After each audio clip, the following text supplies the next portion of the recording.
नमस्कार मित्रांनो, आताच्या क्षणाची सर्वात महत्त्वाची आणि मोठी बातमी, लाडक्या बहिणीच्या खात्यात होणार 3000 जमा। शेतकरी मित्रांनो, 10 ऑक्टोबरला म्हणजेच येत्या 10 ऑक्टोबरला एकंदरीत ऑक्टोबर आणि नोव्हेंबर महिन्याचे दोन्ही महिन्याचे मिळून एकत्रित पैसे 3000 रुपये जमा होणार आहे असल्याची माहिती अजित पवार उपमुख्यमंत्री यांनी दिली आहे। काय त्या संदर्भातील महत्त्वाची अपडेट आणि या ठिकाणी बघितलं शेतकरी मित्रांनो, कधी खरंच पडणार आहे की नाही त्या संदर्भातील महत्त्वाचे अपडेट जाणून घेत आहोत। शेवटपर्यंत नक्कीच बघा। व्हिडिओ जर आवडला तर नक्कीच लाईक करा। तुम्ही चॅनलवर नवीन असेल तर माझा शेतकरी YouTube चॅनल सबस्क्राइब करू शकता। लाडक्या बहिणीची दिवाळी दणक्यात भाऊबीजेची ओवाळणी या तारखेला ॲडव्हान्स मध्ये मिळणार। महायुती सरकारने सुरू केलेल्या मुख्यमंत्री माझी लाडकी बहीण योजनेचा महिलांना चांगला प्रतिसाद मिळत आहे।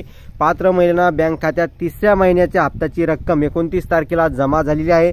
अजित पवार यांनी जनसन्मान यात्रा बीड जिल्ह्यातील परळी येथे होती। या सभेत बोलताना अजित पवार म्हणाले की ही योजना पुढील 5 वर्षे अशी चालू राहतील।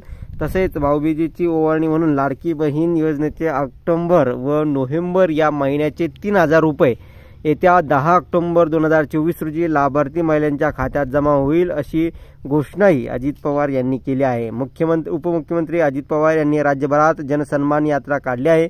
सध्या त्यांचा दौरा मराठवाड्यात सुरू आहे। बीड जिल्ह्यातील माजलगाव येथे लाडक्या बहिणीशी संवाद साधताना अजित पवार यांनी पुन्हा एकदा बहिणींना लवकरच ओवाळणी मिळणार असल्याचं सांगितलं आहे। लाडकी बहीण योजनेच्या माध्यमातून आतापर्यंत तब्बल 2 कोटीहून अधिक महिलांना लाभ मिळाला आहे। या योजनेतील 3 हप्ते महिलांच्या बँक खात्यात जमा झाले आहे। या योजनेमुळे महिलांना वर्गात आनंदाचे वातावरण आहे।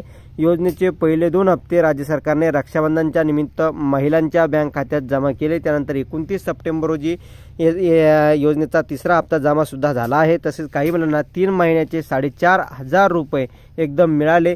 आता ऑक्टोबर व नोव्हेंबर महिन्याच्या या ठिकाणी हप्ता दिवाळीच्या आधी म्हणजे 10 ऑक्टोबर पासून महिलांच्या खात्यात जमा होणार असल्याची माहिती अजित पवार यांनी दिली आहे। धन्यवाद। लाईक शेअर महाराष्ट्र भेटूया पुणे।